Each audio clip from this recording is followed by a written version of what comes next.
Bonjour et bienvenue sur Les Petites Transmissions, un podcast qui s'adresse aux professionnels de la petite enfance et qui aborde sans tabou leur quotidien. Aujourd'hui, je reçois le docteur Catherine Guéguin. Vous la connaissez certainement. Elle est l'une des plus belles figures représentant le mouvement qui tend à changer le regard sur la parentalité et l'éducation du jeune enfant en France. Pédiatre, elle s'est spécialisée il y a de nombreuses années en neurosciences affectives et sociales. Elle y a découvert, outre-Atlantique, des choses qu'elle ne pouvait garder pour elle. Conférencière et formatrice, Catherine contribue aujourd'hui à répandre ce savoir si précieux pour guider les professionnels de la petite enfance et également les parents. Nous parlerons de ses intentions au quotidien, de l'importance de prendre soin de soi et surtout d'être indulgent avec soi-même dans nos postures d'éducateurs, que nous soyons parents ou professionnels. Je l'ai rencontrée il y a quelques années et depuis je ne la lâche plus. Je la considère comme un mentor rassurant dans mon combat pour la révolution éducative et l'accueil respectueux du jeune enfant. Auteure de plusieurs livres, elle a sorti récemment les ouvrages « Lettres à un jeune parent » et « Entre toi et moi ». Nous en parlerons précisément à la fin de cet épisode. Je vous souhaite une très belle écoute avec ma chère amie, docteur Catherine Guéguin. Bonjour Catherine. Bonjour Lucas. Je suis très heureuse de te recevoir aujourd'hui pour cet échange. Et moi, je suis très heureuse de pouvoir échanger avec toi aussi. Ah, mais j'en suis ravie. Je t'ai présenté en introduction aux auditeurs. Ce que je leur ai pas dit, c'est que c'est par toi et même grâce à toi que je suis arrivée aux neurosciences affectives et sociales et que j'ai pu l'intégrer dans ma pratique professionnelle. J'ai pu assister à quelques conférences, même à une formation. Et vraiment, j'ai trouvé précieux de pouvoir, dans la continuité de tout ce qui m'animait, je dirais, très fort, puisse être confronté à quelque chose de scientifique, s'appuyer sur des bases scientifiques et donner raison à tout ça. Ce que j'aimerais savoir peut-être pour commencer, c'est est-ce que tu peux nous dire ce qui a fait que tu en es venu à ces recherches-là en tant que pédiatre, ce qui fait comment ça a changé ton quotidien de pédiatre et ce qui t'a donné envie de les partager au grand public? Alors, j'ai un certain âge et quand j'étais toute jeune, étudiante en médecine, et que j'ai commencé des stages en pédiatrie, j'ai été hyper choquée de voir tous ces enfants qui étaient maltraités dans nos services. Des enfants qu'on jetait contre les murs. Enfin, jamais j'aurais imaginé ça. Et moi, ma 4e année de spécialité de pédiatrie, les gens ne se rendent pas compte de ça, c'était donc il y a très longtemps, eh bien, c'était 3 heures sur table sur la maltraitance des enfants. Donc, j'ai découvert ça toute jeune. Je ne connaissais pas ça du tout. Et donc, dans toute ma vie de pédiatre, c'était en arrière-fond, ce problème-là. Au début de ma vie de pédiatre, j'ai été pédiatre classique, c'est-à-dire je m'occupais à l'hôpital de maladies pour des enfants. Et puis, progressivement, je me suis dit, mais comment aider les parents ? Je les voyais très désemparés et je voyais mes collègues installés en ville débordés et n'ayant pas le temps de ça. Donc, ça a été vraiment une préoccupation très importante. Et ensuite, j'ai rencontré l'aptonomie qui m'a fait prendre conscience de l'importance du contact affectif respectueux avec l'enfant. Ensuite, j'ai été enseignante en aptonomie pendant des années et j'enseignais à des psychiatres, à des psychologues, à des médecins de famille, à des pédiatres, à des puéricultrices, à des éducatrices. Et donc, j'ai travaillé à fond sur comment les professionnels pourraient changer, comment accompagner les parents. Et au XXe siècle, c'était au XXe siècle, j'allais un peu sur Internet, il y avait très peu de choses publiées dans le monde entier là-dessus. Et puis, fin XXe siècle est apparu Damasio, le premier qui a parlé du circuit cérébral des émotions et à quoi servaient exactement ces émotions. J'étais un peu éblouie. Par contre, ces livres sont difficiles à lire.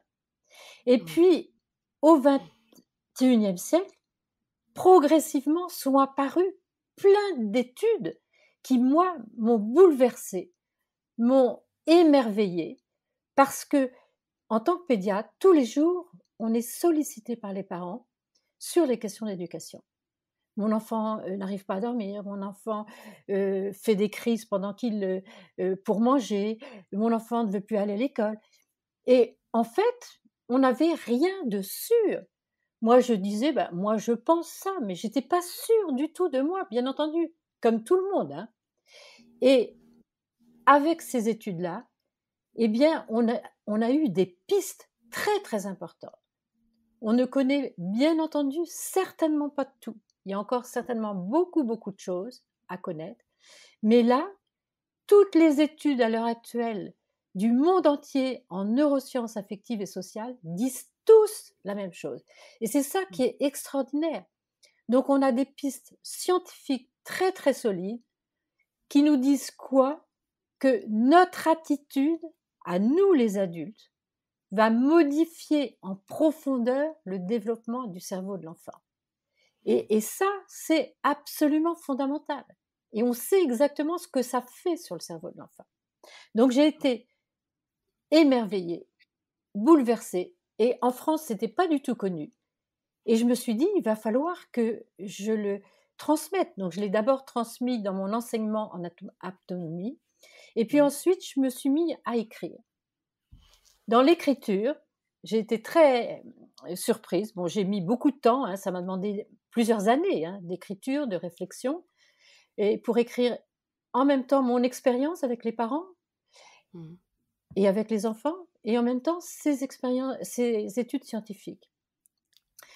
Une fois que j'ai publié ces livres, j'ai été voir des éditeurs qui m'ont dit, je ne suis pas du tout de ce monde-là, donc j'ai essayé, et ils m'ont dit, mais ce livre, il n'intéressera personne, il est invendable. Bon, donc je me suis dit, bah tant pis pour les Français, ils connaîtront pas ça. Et mon manuscrit était dans un tiroir pendant très très longtemps. Et puis un jour, j'ai eu une patiente qui vient me voir à l'hôpital. Les patients, quand c'est la première consultation, on les connaît pas. J'ai commencé ma consultation comme d'habitude, et très vite elle m'a dit, mais vous savez, moi je suis éditrice, ce que vous me dites, ça m'intéresse beaucoup, vous devriez écrire. J'ai dit, mais j'ai écrit. Elle me dit, ah bon? Et je lui ai envoyé mon manuscrit. 3 jours après, elle m'a dit, je vous publie. Pour moi, c'était incroyable. Elle m'a avoué plusieurs mois après que dans la maison d'édition, qui était chez Robert Laffont, elle m'a dit, mais personne ne croyait à ce manuscrit. Personne, personne. Donc, quand moi, mon livre est sorti, je me suis dit, bon, bah, il va intéresser personne. Et puis, j'ai été absolument extrêmement surprise et un peu très stressée parce que je m'y attendais pas du tout et que moi, j'avais pas du tout envie d'être connue. J'avais envie de rester dans l'anonymat. Mon livre, tout de suite, il y a des journalistes qui ont compris l'importance de ce que disaient ces recherches-là. Et donc après, très très vite, j'ai été invitée partout et ça m'a beaucoup beaucoup stressée au début. Maintenant, Oui, j'imagine. ouais. Maintenant, je n'ai plus de stress, hein, mais il a fallu que je fasse tout un travail sur moi pour me dire, moi qui n'aimais pas du tout être dans la lumière, j'avais pas du tout besoin de ça. J'avais pas du tout besoin de reconnaissance. J'avais la reconnaissance, pour moi fondamentale de mon conjoint, de mes enfants, de mes petits-enfants, de ma famille, de mes amis et de mes patients. Ça me suffisait amplement. J'avais pas du tout besoin d'être connue et ça me faisait très, très peur. Je me suis dit: «Mais comment je vais faire?» Eh bien, au bout de quelques mois, je me suis dit: «Je ne suis pas là pour moi, je suis là en mission pour transmettre, pour moi, quelque chose de fondamental qui peut changer l'humanité». Donc voilà mon parcours. Oui, c'est un super message, un très beau parcours et peut-être avant de rentrer dans j'ai plein d'autres questions qui me viennent, mais est-ce que tu pourrais nous dire précisément ce qu'on met derrière neurosciences affectives et sociales? Ouais. Tu vois? Parce que c'est des fois, c'est pas très clair. Non, du tout, du tout. Les neurosciences, d'abord, ce sont des sciences du cerveau. C'est la compréhension de ce qui se passe dans notre cerveau. Au XXe siècle, on avait les neurosciences cognitives, qui sont anciennes, qui datent de 1970, et qui étudiaient tout ce qui est intellectuel dans le cerveau.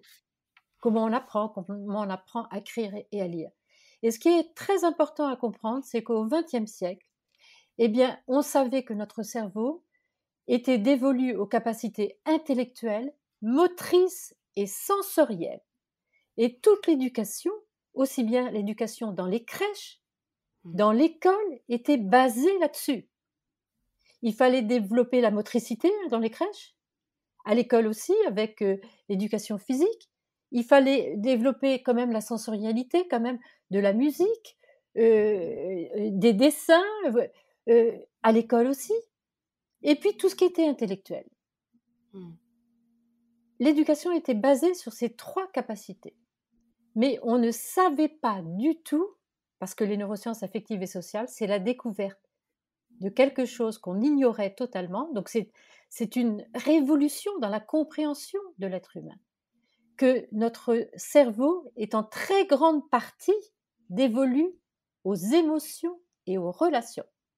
Ça veut dire des choses qu'on comprend bien, que en fait, c'est essentiel pour notre développement, d'être connecté à nos émotions et de savoir avoir des relations satisfaisantes. Donc, maintenant qu'on sait ça, il faudrait que, aussi bien dans les crèches, aussi bien dans les écoles, pour les parents également, qu'on se dise, il va falloir absolument qu'on intègre cette connaissance intime des émotions et cette connaissance, cet apprentissage de comment on fait pour avoir des relations satisfaisantes. Parce que oui, on peut toujours progresser dans la connaissance de nous-mêmes, de nos émotions, et dans la connaissance de comment on fait pour s'améliorer dans nos relations. Et tu vois, en t'écoutant, bien sûr, on est convaincu de ça. On est convaincu que c'est bien utile et ce sera bien utile à l'humanité entière que de pouvoir intégrer ça comme nouveau principe. Mais comme tu le dis bien, ça vient après d'autres principes qui n'allaient pas toujours dans le même sens, avec d'autres visions de regard sur l'enfant, d'autres visions de l'éducation, d'autres regards sur la relation adulte-enfant. Et moi, ce que je retrouve, c'est que ça provoque un engouement. On voit beaucoup, et que ce soit pour les parents ou les professionnels, on a envie, on a confiance, et je retrouve beaucoup de personnes qui sont convaincues, mais qui se trouvent en difficulté pour être déjà convaincant auprès de personnes plus réfractaires, et puis de pouvoir l'appliquer parce que ça vient quand même toucher une génération d'adultes à qui on demande une mutation presque. C'est profondément une révolution. Oui. Alors, pour moi, c'est normal qu'il y ait des résistances, tout à fait normal, parce que ça fait des centaines et centaines d'années que sur toute la planète, dans toutes les cultures, dans toutes les religions, et j'aime bien dire que même dans les monastères bouddhistes, eh bien, les enfants sont maltraités. Donc c'est partout, partout, partout. Et je n'en veux pas du tout aux adultes d'avoir humilié les enfants verbalement et physiquement et de continuer à le faire parce que ils l'ont fait depuis tout le temps et ils le font en croyant bien faire, en pensant que c'est comme ça que l'enfant va bien se comporter, bien travailler à l'école. Je me suis beaucoup interrogée, je me suis dit, mais pourquoi les adultes sont si durs avec les enfants? Et mon hypothèse, c'est les neurosciences affectives et sociales qui m'ont fait réfléchir à cette question. Eh bien, comme les tout petits ont un cerveau très immature et n'arrivent pas à faire face à leurs émotions, et un tout petit, on le sait, il crie, il tape, il mord, il se roule par terre, il jette ses jouets. Eh bien, ils ont dû se dire, les adultes, mais on a devant nous des animaux sauvages. Il va falloir les dresser. Et jusqu'à présent, l'éducation était un dressage. À l'heure actuelle, même vis-à-vis des animaux, beaucoup de gens se disent qu'il faut arrêter de maltraiter les animaux. Et donc, je pense qu'il va falloir sortir du dressage à une vraie éducation respectueuse et humaniste des besoins fondamentaux des enfants. Et ce que nous disent les neurosciences affectives et sociales, des choses extrêmement importantes, parce qu'au XXe siècle, on nous disait que l'enfant était un tyran, que l'enfant était méchant, qu'il le faisait exprès pour nous embêter, qu'il nous cherchait. Eh bien, ça nous donne un tout autre regard sur l'enfant. C'est-à-dire qu'au contraire, l'enfant tout petit, il a un cerveau extraordinairement fragile et qu'il ne le fait pas exprès, qu'il est totalement dépassé par ce qui lui arrive et que être triste, être en colère, avoir peur, ce sont des émotions très désagréables et lui, il est submergé par ça. Il n'a pas la possibilité de prendre du recul parce que son cortex orbitofrontal qui permet de faire face aux émotions, de prendre du recul, de s'apaiser, n'est pas encore du tout mature. Donc lui, il vit ça, pour lui, c'est des grandes, grandes souffrances. Donc si on sait que nos enfants souffrent en faisant ça, je pense qu'on peut avoir un tout autre regard, tout autre regard. Moi, j'ai totalement changé de regard sur l'enfant. Et au XXe siècle, j'ai dit beaucoup, beaucoup de bêtises aux parents, mais je ne me culpabilise pas. Et j'aimerais que les professionnels de l'enfance, que les parents ne se culpabilisent pas, parce qu'au XXe siècle, on ne savait pas.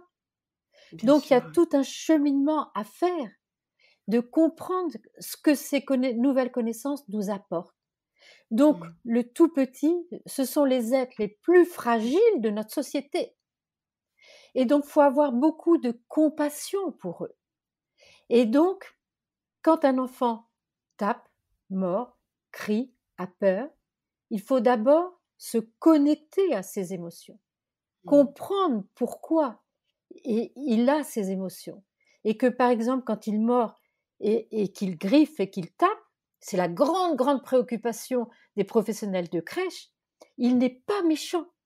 Il faut surtout pas lui dire « c'est pas bien ce que tu fais ».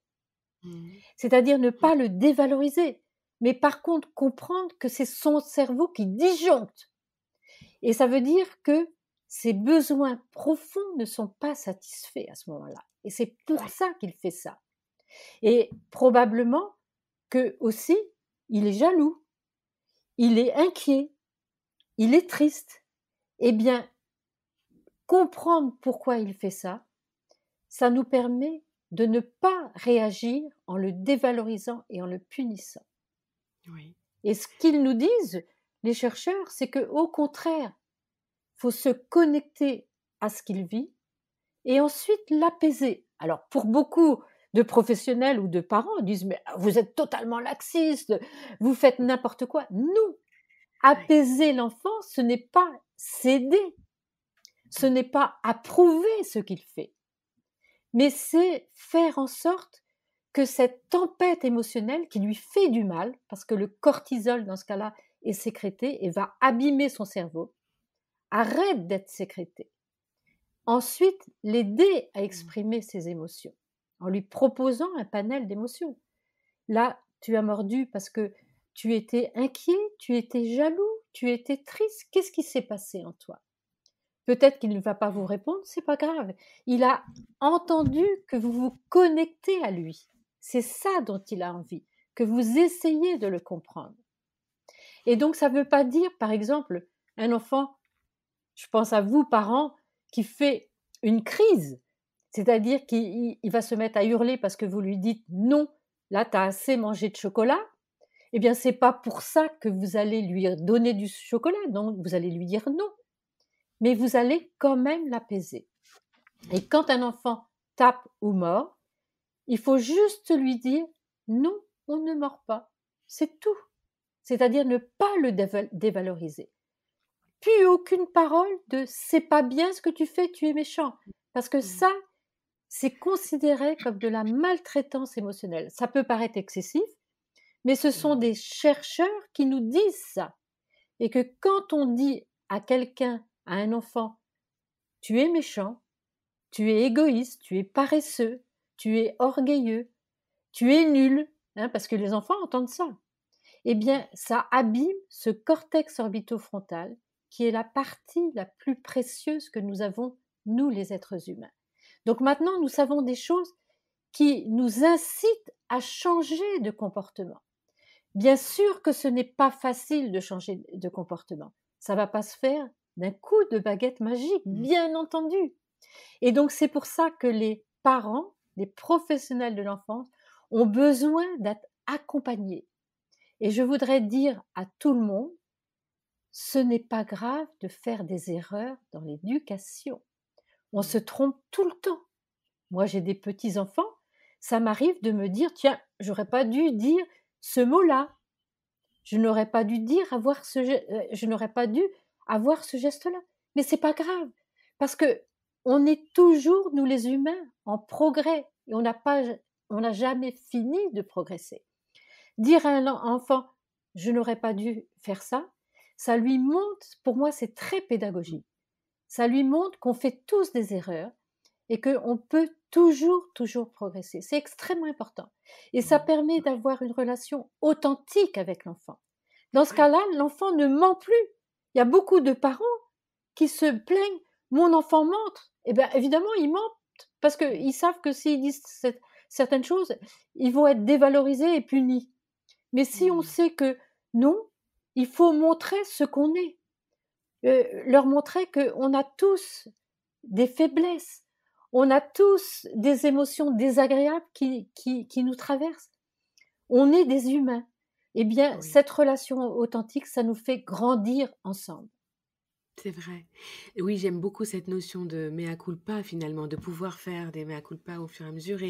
Et je rebondis sur autre chose que tu as dit et qui me sert beaucoup dans mes accompagnements et même pour moi en tant que maman, hein, mais c'est de pouvoir dire à l'enfant: «J'ai confiance au fait que tu comprendras et que en grandissant, ça ira». Et je crois que en plus de lui faire entendre ce message qui est plein d'espoir pour la suite, ça nous permet aussi, nous, de modifier notre intention. Mmh, Et que quand je lui dis ça tout de suite, c'est pas pour qu'il l'intègre et qu'il recommence pas demain. mmh, Quand je lui dis ça tout de suite, c'est parce que ça correspond à son fonctionnement de maintenant et que je vais lui redire autant de fois que nécessaire avec la même intention et pas: «Mais je te l'ai dit hier, tu comprends pas ce que je te dis?» enfin voilà, mais avec la même intention et le même élan mmh. de: «J'ai confiance au fait C'est que tu comprends». extrêmement, extrêmement important quand un Mmh. enfant a un comportement inadéquat de lui dire: «On ne fait pas ça» ou «On ne dit pas ça, mais je te fais confiance». En Mmh. grandissant, tu vas apprendre à ne plus dire ça ou ne plus faire ça. On Mmh. sait que quand on met des étiquettes sur quelqu'un, ça fige la personne. D'abord, ça dévalorise la personne, elle n'a plus confiance en elle, mais ça fait qu'on ne progresse pas. On sait, il y a des études scientifiques qui montrent que quand on dit à un enfant: «Tu peux progresser», eh bien, Mmh. on sait que l'enfant va progresser et on peut progresser aussi bien intellectuellement que affectivement. Mmh. Progresser affectivement, ça veut dire quoi? C'est quoi le cerveau affectif? C'est le cerveau qui nous permet d'être connectés à nos émotions et aux émotions des autres, et le cerveau qui nous permet d'être en relation avec les autres. Eh bien, on peut progresser aussi bien intellectuellement que dans notre vie affective. Et ça, c'est fondamental de dire ça aux enfants. Oui, Et aux oui. adultes, pareil. Oui, oui, oui, oui, oui, complètement. Et tu vois, d'où l'importance vraiment en tant que parent de se sentir accompagné dans cette trajectoire, enfin dans cette conviction, dans ces convictions, et ça demande quand même la formation des professionnels de la parentalité en général, tu vois, parce que enfin, je pense à une petite anecdote et puis la cette personne se reconnaîtra et certainement avec un petit sourire. Mais quand j'étais jeune maman de mon deuxième, alors que je rentrais à la maternité et que malgré que je sois infirmière puéricultrice, j'avais demandé à être accompagnée parce que j'avais pas les idées très claires et puis j'avais vraiment besoin de parler. Et une sage-femme est venue à mon domicile et m'a dit: «Ah ben je remarque que, vous répondez, très bien aux pleurs de votre enfant, que vous êtes présente à lui et c'est très bien. Sachez qu'il ne fera pas de caprice avant 6 mois». Et là, Catherine, je me suis dit: «Beh, il y a une caméra cachée, c'est une blague? Pourquoi elle me dit ça?» Et j'en rigole et puis j'en ai ri après avec elle parce que donc on a pu échanger là-dessus. Elle est même venue à la conférence qu'on a proposée ensemble à Metz et puis voilà, on est resté en contact. Mais heu, bah, je me dis que cette sage-femme, cette professionnelle, elle l'a pas dit ça qu'à moi. Mais non. Elle a dit ça à d'autres parents. Alors, ça a été important pour moi de lui dire que c'est pas grave, qu'elle ait pu dire ça avant, mais que voilà, maintenant on peut discuter et tout. Mais tu vois, de pouvoir former les professionnels parce que les petites graines que les professionnels sèment sont très importantes pour la construction de la parentalité. Alors, pour moi, ce que tu dis là, c'est fondamental. Et toute ma démarche depuis des années et des années, c'est pour que absolument, dans la formation de tous les professionnels de l'enfance, il y ait les neurosciences affectives et sociales, le développement des compétences psychosociales ou les compétences socio-émotionnelles et aussi Mmh. la pleine conscience.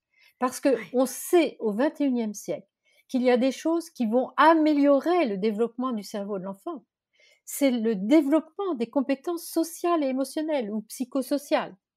Je Mmh. préfère dire socio-émotionnelles parce que les gens ont peur du psychosocial souvent. Oui, oui, Mais oui, oui, bon, oui. c'est la même chose, c'est la même Mmh. chose. Oui. Et Oui. ça, c'est fondamental. Ce n'est pas encore fait du tout dans la formation des professionnels de l'enfance actuellement, hein, Mmh. en Mmh. France. C'est fait dans beaucoup, beaucoup de pays. Nous, les professionnels de l'enfance qui avons des métiers de relation, nous ne sommes pas formés à la relation. Mmh. Mmh. Et ça, pour moi, c'est un extrêmement grand manque. La plupart des pays développés à l'heure actuelle, les professionnels de santé, hein, les professionnels de l'enfance sont formés à la relation et ont des vraies formations pour développer leurs compétences sociales et émotionnelles, pour développer également la pleine conscience, parce qu'on sait que ces Ouais. deux Ouais. pistes-là vont améliorer le développement du cerveau. Ouais. Être professionnel de l'enfance, ce n'est pas simple du tout, c'est extrêmement compliqué. Et on sait que quand les professionnels développent leurs propres compétences sociales et émotionnelles, font de la pleine conscience, eux-mêmes vont beaucoup, beaucoup mieux. Ils Mmh. se Bien sentent sûr. beaucoup plus compétents, il y a Bien moins de sûr. burn-out Mmh. et ils savent transmettre ça à leurs patients ou à leurs élèves ou aux enfants dans les crèches. Donc Mmh. pour Mmh. moi, le développement des compétences sociales et émotionnelles devrait absolument faire partie de toutes les formations de l'enfance avec la pleine conscience. Et la pleine conscience, c'est de la méditation laïque, bien entendu. Bien sûr, bien sûr, et en plus d'être de la méditation comme encore quelque chose de du faire, c'est aussi de réfléchir à des attitudes, à des intentions, à une posture, et ça passe par plein de choses qui sont finalement informelles, plus que l'aspect formel de la méditation laïque, Ouais. et je Pourquoi c'est rejoins. si important? Parce que la pleine conscience permet une meilleure connaissance de soi, de ses émotions, et ça permet une ouverture, hein. C'est pas du Bien sûr, nombrilisme, c'est une bien sûr. ouverture au monde et aux autres. Et le Mmh. développement des compétences sociales et émotionnelles, c'est la même chose. Mmh. C'est accueillir toutes nos émotions qui permet de mieux se connaître, d'avoir Ouais. un meilleur sens éthique et moral, de savoir mieux faire des choix, de savoir mieux pourquoi on choisit de faire telle ou telle chose, de donner un sens à sa vie et d'être ouvert Mmh. aux autres et de mieux les comprendre. Donc c'est la même intention, la pleine conscience et le développement des compétences sociales et émotionnelles.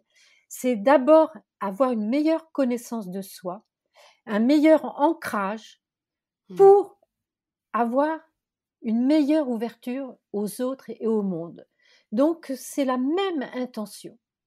Bien sûr, oui. Merci pour cette, confirmation parce que, finalement, tu vois, dans l'accompagnement, et là, je reste dans l'accompagnement et la formation des professionnels, tu vois, je repense à une action de formation que j'ai fait il y a quelques semaines, et une professionnelle à la fin du stage vient me voir et me dit: «Quand même ce que vous me dites, ce que vous avez dit aujourd'hui», donc c'était sur, le développement du cerveau de l'enfant, les émotions, «c'est violent pour moi. C'est très violent». Et je lui dis: «OK», donc on en discute, on en parle, et je lui remercie de m'avoir fait confiance pour me dire ça. Parce que je crois que c'est pas valable que pour elle Non. et que c'est valable pour beaucoup d'adultes, et ce que je vais à dire aussi, c'est que le point commun de nous tous qui nous occupons des enfants, heu et le point commun même avec les parents, c'est, en tout cas, le point commun des professionnels, c'est pas spécialement qu'on est parents, parce que peu importe qu'on le soit, c'est qu'on a tous été enfants, et donc on a ancré des schémas et des automatismes et des croyances en lien avec particulière éducation. Donc bien sûr que quand on vient amener toutes ces nouvelles choses, si on n'a pas d'abord fait le travail de rencontre avec soi-même et de tous ces schémas, ces croyances, et donc notre réaction émotionnelle face à toutes ces nouvelles choses contraires peut-être à ce qu'on a reçu, on ne pourra pas se connecter Oui. à l'autre, à l'enfant. Ouais. La très très grande difficulté, c'est que la plupart des professionnels de l'enfance et la plupart des parents ont reçu eux-mêmes une éducation avec des violences. Mais je le Oui. redis, leurs parents ne l'ont pas fait exprès. Ils n'avaient pas Mm. une mauvaise intention. Ils pensaient Ouais. que c'était la bonne éducation. Donc, Mm. moi, je n'en veux pas aux parents qui ont fait ça. Par contre, soi-même de se dire que oui, on va pouvoir changer, euh, ce que j'aimerais, c'est que là, à l'heure actuelle, les adultes qui entendent tout ça, que oui, il va falloir changer, c'est une révolution dans notre façon de penser, dans notre façon d'être, qu'ils ne se culpabilisent pas. On ne le Mm. savait pas. Par contre, comme c'est difficile de changer, eh bien, il faut se faire aider. Oui. Et moi, je Oui. pense qu'il faut se faire accompagner. Oui. Pour les professionnels de l'enfance, je pense que c'est extrêmement important d'avoir un travail d'équipe, Mm. de pouvoir soi-même, dans l'équipe, se donner de l'empathie, c'est-à-dire Mm. de la compréhension de nos émotions, de nos difficultés. Si on ne se donne pas d'empathie dans une équipe, s'il y a au contraire du stress, on ne pourra jamais être empathique ni vis-à-vis de soi-même, ni vis-à-vis des autres. Donc le Oui. travail d'équipe en étant empathique, sans avoir de jugement sur les uns sur les autres, en pouvant dire tout ce qu'on ressent, pour moi, c'est fondamental. Et les Oui. parents, c'est pareil, c'est-à-dire que dans le couple, il faut s'entraider. Si on n'y arrive pas, il faut pouvoir en parler à quelqu'un qui nous comprend. Ça peut être des voisins, de la famille. Et puis, si on voit que on va disjoncter avec nos enfants, faut pas rester seul. Mm. Faut aller dans des groupes de parents, de parole, ou bien faut faire appel à son médecin, à un psychologue. Mais surtout, surtout, il faut pas rester seul. Parce que ça Oui. peut être un cheminement de vouloir changer d'éducation, de ne plus vouloir humilier ses enfants, et ben ça peut être extraordinairement difficile. Et il y aura toujours des hauts et des bas. Ça Mm. se fait pas comme ça de façon linéaire. Il y a des rechutes, bien entendu. Et Mm. je dis que ce n'est pas grave, parce qu'on fait tous des erreurs. L'éducation est la chose la plus difficile au monde, et les professionnels de l'enfance, c'est une chose extraordinairement difficile aussi. C'est vrai, oui. Tu vois, je repense, c'était pas plus tard qu'hier soir, j'étais au domicile d'un couple de parents qui, bah, un enfant de 2 mois, tout juste 2 mois, tu vois? Et le papa me confiait à un moment, quand il pleure, je sais pas trop comment réagir parce que ma maman, qui a eu 6 enfants, qui nous a éduqués, super, enfin c'était parfaitement, me dit que c'est pas grave de le laisser pleurer. Mais moi, il y a quelque chose qui me gêne en ça, et je et je voulais avoir votre avis. Donc on a beaucoup, beaucoup discuté. Mais tu vois, là, c'est exactement ce que tu dis. Ce discours, c'était enfin mon discours en tout cas, ça a été de valoriser sa maman à lui, à ce papa, et de pouvoir l'emmener à réfléchir autrement, et aussi de se faire confiance parce que là, on venait toucher à quelque chose de s'il se pose la question, c'est parce qu'il se sent mal dans son, tu vois, dans son corps, dans son cœur, que de laisser pleurer son enfant. Il se pose des questions, et là, parce que je suis là, et ben, je peux l'accompagner avec le discernement de, par contre, c'est pas parce que votre maman a fait différemment qu'elle est pas bonne, et que, Ouais. enfin, que voilà. Ouais, ouais. Alors, généralement, les adultes disent toujours qu'ils ont eu des parents formidables, qu'ils ont eu une éducation formidable. C'est normal, parce que c'est Ouais. extrêmement, extrêmement difficile de Oui. remettre en cause ses parents. Mmh. Donc, faut Mmh. Mmh. l'entendre, hein, moi, quand Oui. j'entendais, «Mes parents étaient formidables», généralement, c'est au bout de 3 ou 4 consultations qu'ils me disaient qu'au contraire, ça avait été terrible. Parce Ah que oui. voi ça protège, le déni protège. Mmh. Moi, je Mmh. n'y touchais pas, hein, je n'essayais pas de creuser. Mais il faut Mmh. savoir, il faut entendre ce qu'il y a derrière. Ouais. Ensuite, savoir que les pleurs, c'est la chose la plus difficile pour les parents. parce que ça vient toucher beaucoup, beaucoup de choses, puisque généralement, Oui, eux n'ont pas oui, été écoutés dans leurs pleurs. oui, oui, Et donc, c'est extrêmement remuant et c'est extrêmement compliqué de savoir comment faire. Parce que qu'est-ce qu'il y a à faire sur les pleurs, avec les pleurs des enfants? C'est juste les accueillir mmh, comme quelque chose de normal, d'une expression de l'enfant. Il faut surtout pas vouloir arrêter les pleurs, parce que oui, l'enfant, il a quelque chose à nous dire. C'est comme si nous, on nous disait: «Mais chut, arrête de pleurer!» Non, quand on pleure, on a besoin de pleurer. Et très souvent, je disais aux parents: «Mais vous savez, si vous rentrez, du travail, que vous avez été fatigués, que vous n'en pouvez plus, vous avez été contrariés et que vous vous mettez à pleurer et que votre conjoint vous disait: "Mais arrête de pleurer, j'en peux plus, va dans ta chambre"», mais vous ne supporteriez pas. Donc vous voyez mmh, que là, votre enfant, lui, quand il pleure, d'abord, il a besoin de pleurer, il ne le fait pas exprès, ça le soulage, hein, c'est un mmh, soulagement de pleurer. Ça fait beaucoup, beaucoup de bien, mais il vous dit quelque chose. Et après, c'est à nous, parents, de comprendre pourquoi il pleure. Il peut oui, pleurer oui, parce qu'il est énervé, parce qu'il a envie d'être dans les bras, parce qu'il a mmh, envie d'être changé de position, parce qu'il a envie qu'on lui change de couche. mmh, Et je mets en dernier la faim. Parce qu'il je ne suis faut pas du d'accord. tout Oui, croire qu'il oui, pleure à chaque fois pour, oui, c'est trop facile de lui mettre oui, quelque chose dans la bouche parce qu'il pleure. C'est un conditionnement avec la nourriture. Donc, bien sûr. c'est très, très compliqué et les parents ont besoin d'être accompagnés dans les pleurs et Oui, d'autant plus qu'on est un homme parce que la plupart des hommes ont entendu dans leur enfance: «Mais un homme, ça doit être ça doit être fort, ça ne doit pas oui, montrer ses faiblesses, ça ne doit pas pleurer». Et moi, j'ai beaucoup, beaucoup de compassion pour les hommes. Je leur dis: «Mais vous avez le droit de pleurer. Vous avez le droit de parler de toutes vos émotions désagréables qui vous traversent. Ce n'est pas un signe de faiblesse, au contraire, de parler de ces émotions. C'est la construction de votre être, de parler de tout ce qui vous traverse. C'est très important. Parler de ses émotions, c'est la connaissance de soi, c'est la oui, conscience de soi et c'est de comprendre quand on a des émotions désagréables, de quoi on aurait besoin. Et donc, quand on pleure, de oui, quoi on a besoin. On a juste oui, besoin de quelqu'un qui est là pour nous écouter et nous comprendre. C'est tout. Il n'y a oui, rien, oui, il y a rien d'autre à faire. oui. Et je rebondis sur il y a rien d'autre à faire et à être présent et être là.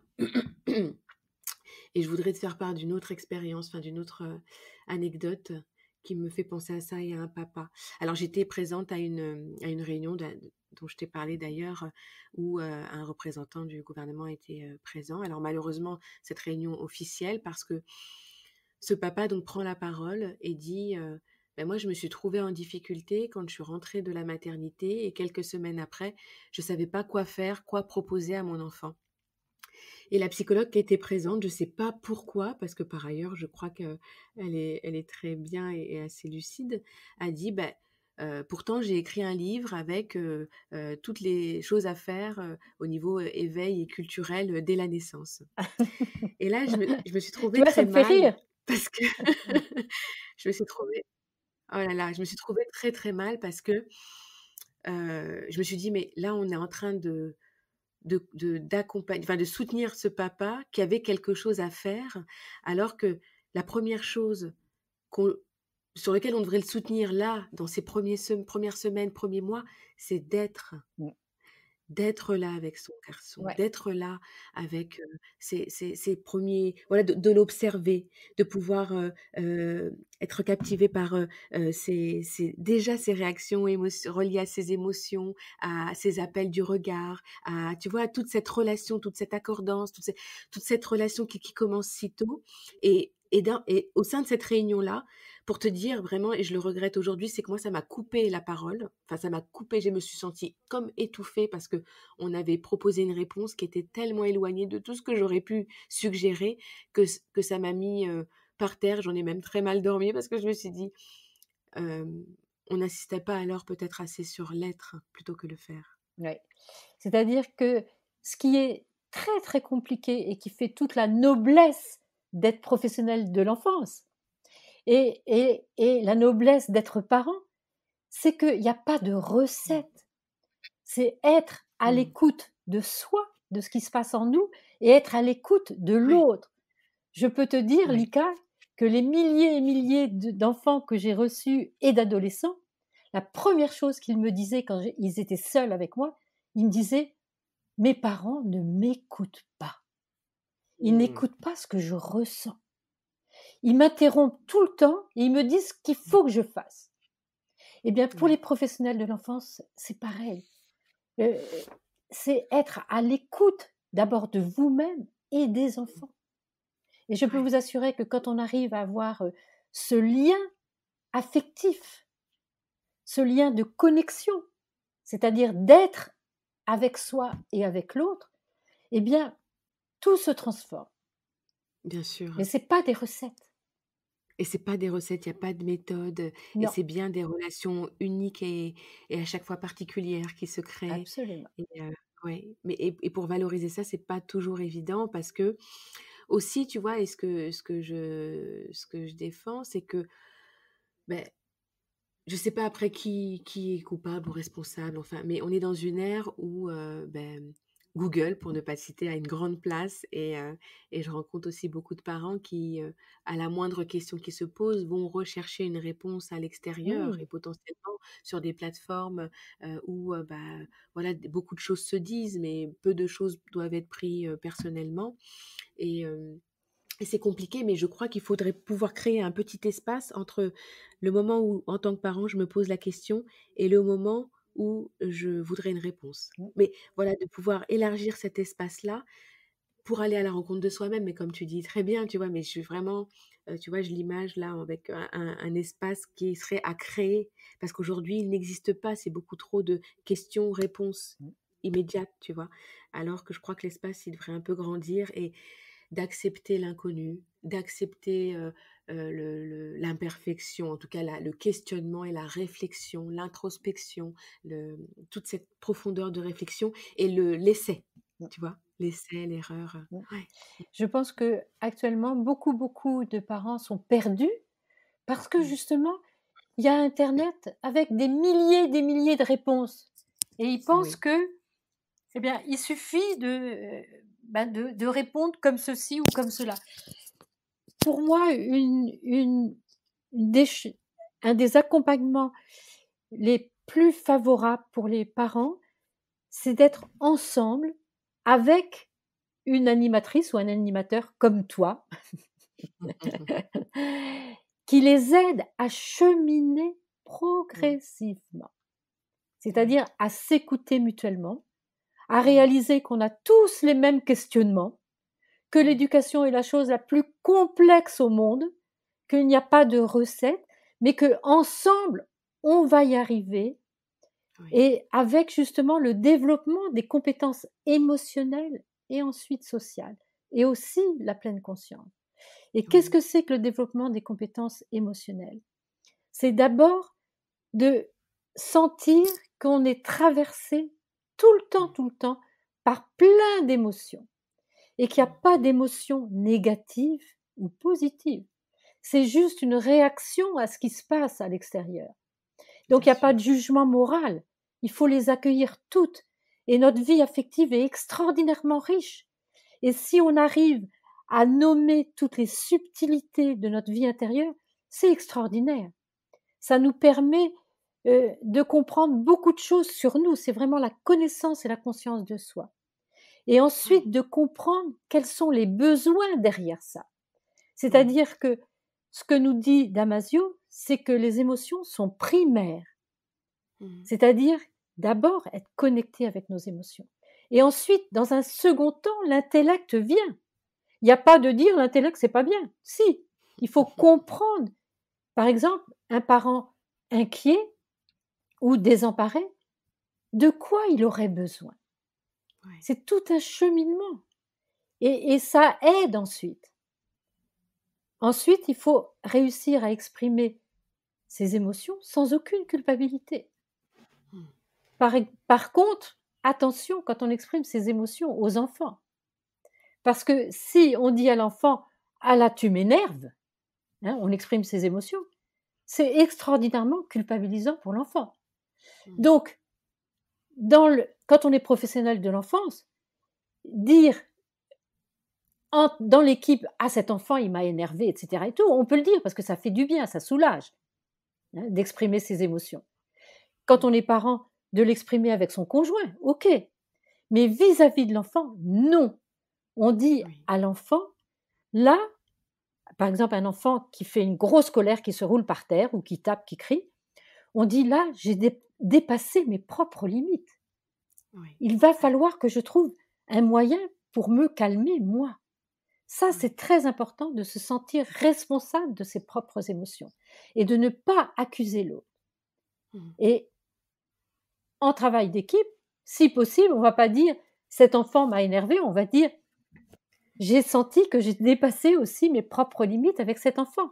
Il va falloir que j'apprenne, moi, à me calmer». Mmh.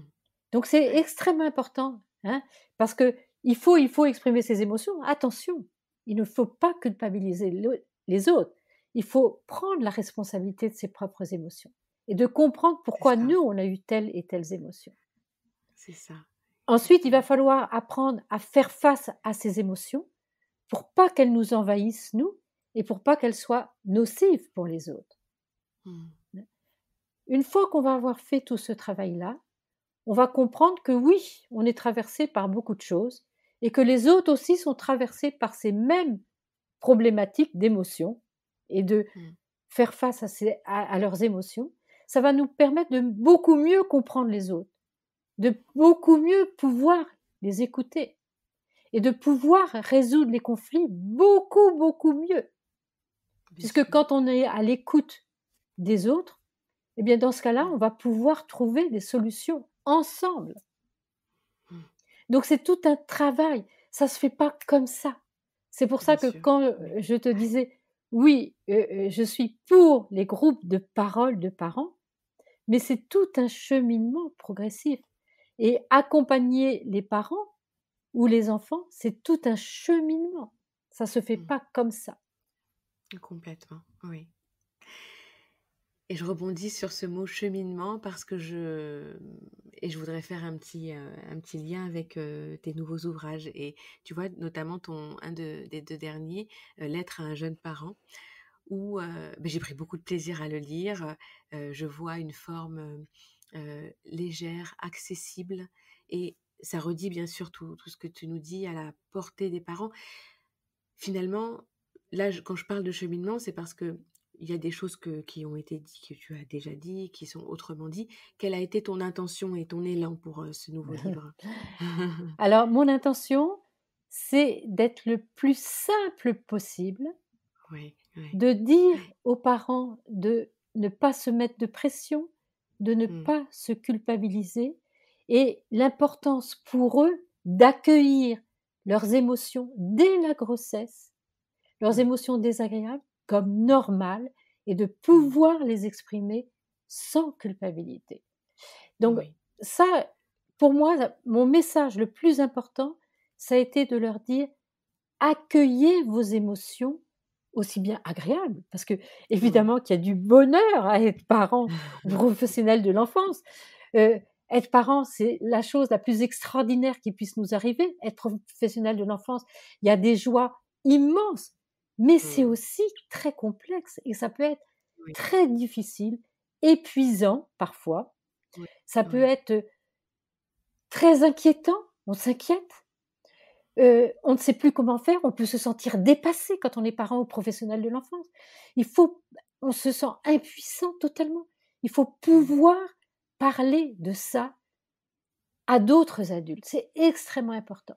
Ça nous Ouais. fait du bien et ça nous fait comprendre de quoi alors on aurait besoin. Et donc dans ce cas-là, Oui. c'est ensemble, hein, dans l'équipe, quand on est professionnel, avec son conjoint ou avec des amis, qu'on peut comprendre dans ce cas-là de quoi on aurait besoin.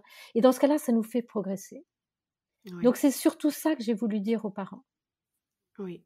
En tout cas, je le recommande beaucoup parce que effectivement, moi, j'ai ressenti cette simplicité, en tout cas dans les propos, on voit clairement là où on peut se raccrocher pour pouvoir le mettre en place dans son quotidien. C'est super. Et le deuxième livre, là j'avais aussi une autre question parce que tu sais, j'ai ma grande fille qui a 7 ans et qui adore ce livre-là. Et je me suis demandé, tu vas nous répondre quelle était ton intention aussi, mais et alors elle, ma grande, elle est très coquine et puis, tu vois, pour te dire, il y a quelques mois, elle a repris le baby-sitter en lui disant, «Ce que tu viens de faire, c'est du chantage et j'en parlerai à maman quand elle rentrera» Je vais lui et dire. donc elle me met pas trop bien à l'aise. Mmh.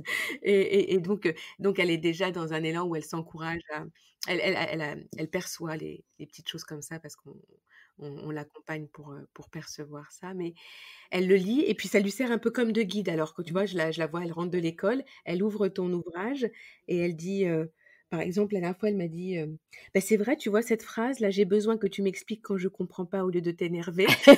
Je et ben, j'aurais dû l'avoir ce livre-là pour le dire à ma maîtresse parce que, bah, là, j'avais pas compris et elle s'est mise en colère alors que j'ai pas enfin, finalement, c'est pas de ma faute, Mais il mais faut qu'elle lui je apporte, trouve hein. que ça lui donne encore de la force.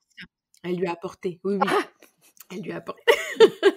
Mais mais alors je me dis, bon, dans notre famille, peut-être que ce livre est utilisé d'une certaine façon et en l'occurrence là, ça devient l'outil, la preuve de ma grande pour pouvoir affronter le monde. Mais quelle était ton intention de ce livre-là? Est-ce Alors que écoute, c'était moi ça? je trouve ça extraordinaire parce que les retours que j'ai sont ce que tu dis. C'est-à-dire que l'autre jour, Oui, j'ai vu un enseignant, il était sidéré, il m'a dit: «Expliquez-moi madame Guéguin, son fils de 2 ans, tous les soirs, il lui redemande ce livre». Il m'a dit: «Pourtant à 2 ans, il doit pas comprendre». C'est un enseignant, hein. «Il doit pas comprendre». Mais je lui ai dit: «Mais si, il comprend très, très bien». oui, Et en fait, mon intention, c'était de, toucher les enfants sur leurs oui, besoins profonds à eux et oui, qu'ils puissent l'exprimer aux parents oui, et que les parents comprennent quels étaient les besoins profonds de l'enfant. Et ouais, apparemment, ça marche parce que ce que je voulais, c'était que les enfants parlent, s'expriment. mmh, Eh bien, ça fait ça. Donc, j'ai atteint mon but beaucoup plus que je ne l'espérais et je suis extrêmement contente. Comme quoi, quand on parle de ce qui est essentiel, ça touche au plus profond de notre être.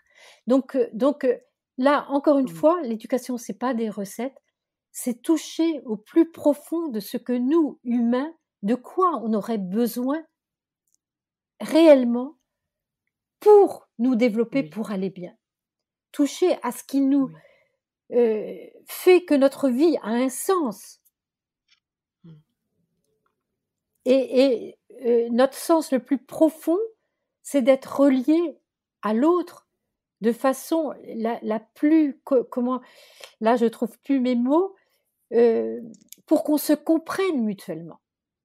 complètement, oui, et j'aime ton image de toucher parce que en plus, ça vient nous toucher au moment où on est prêt à être touché. Oui, Et c'est pour ça qu'on parle de cheminement et que parfois il y a des choses qui nous touchent d'une façon différente et puis ça a besoin de nous retoucher pour enfin je vois de quoi je parle, mais c'est vraiment ce mmh, que j'imagine dans le cheminement, dans la répétition, hem, tu vois tout ça et puisque ce livre-là, en plus il est très bien illustré, il est enfin beau, hein? et les phrases, il est très, très beau. C'est un bel objet, et donc j'aime beaucoup et et tu vois, une chose que j'ai dit récemment à une personne qui me demandait, qu'est-ce qu'on pourrait, dire aux parents sur, les tempêtes émotionnelles des enfants et bon, ben, voilà, on a tout plein de choses à se dire, on en a beaucoup parlé et moi je lui ai proposé, je lui ai suggéré, mais vous savez, je crois que si les enfants, avaient, leur cerveau préfrontal un peu plus développé, une des premières questions qu'ils nous poseraient, c'est: «Qu'est-ce que vous pouvez nous donner comme outil pour, gérer les tempêtes émotionnelles des adultes?» Parce que Oui, tu vois? Pour dire que parfois aussi, eux, bien sûr, ils sont témoins de réactions qui sont, démesurées par complètement. rapport à la situation. Mmh. Mmh. Donc, tu vois, c'est ce livre-là, comme une force apportée aux enfants pour soutenir leur vécu, je trouve ça incroyable. Mmh. Donc je t'en remercie Bah, je suis très aujourd'hui pour heureuse de ça, tu vois? Oui, super. Je te propose de conclure là-dessus parce que je crois qu'on aurait pu encore, enfin, j'aurais pu encore te garder longtemps avec moi, mais Alors, je me je sens voudrais déjà quand très même émue. dire quelque chose, Oui. Dis-moi. parce que pour donner confiance, là, on Oui. vit une période qui est pas simple pour beaucoup, beaucoup de personnes. Moi, je Mm. voudrais dire que notre humanité, en ce moment, progresse.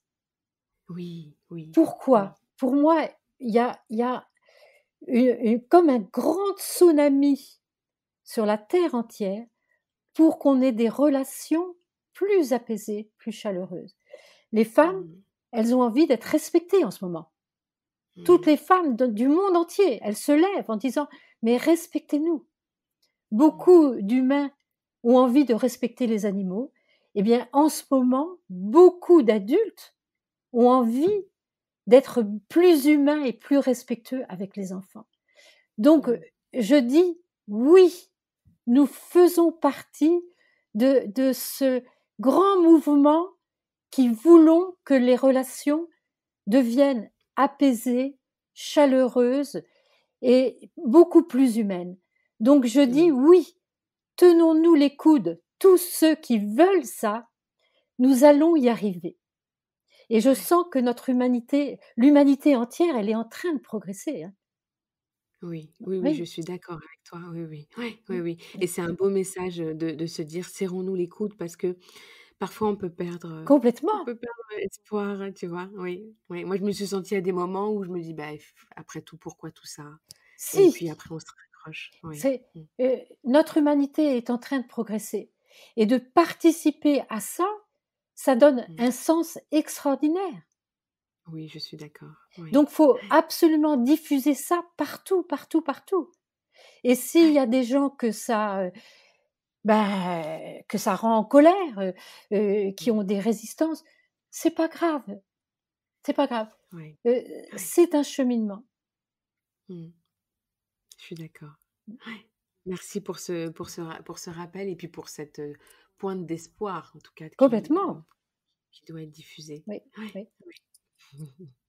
En tout cas, je te remercie beaucoup pour ce temps que tu m'as consacré. Je me sens honorée parce que je sais que tu as tout plein de sollicitations et je voulais encore t'en Ah remercier. ben, moi, je voulais dire que je suis extrêmement heureuse de participer à ce podcast parce que je t'apprécie beaucoup, je t'aime beaucoup, beaucoup et je suis très admirative de tout ce que tu fais et je voudrais dire que les puéricultrices, elles ont un rôle fondamental, fondamental dans l'accompagnement des parents et des enfants et de tous les professionnels et que je trouve qu'elles ne sont pas du tout assez reconnues au niveau du gouvernement et de toutes les instances.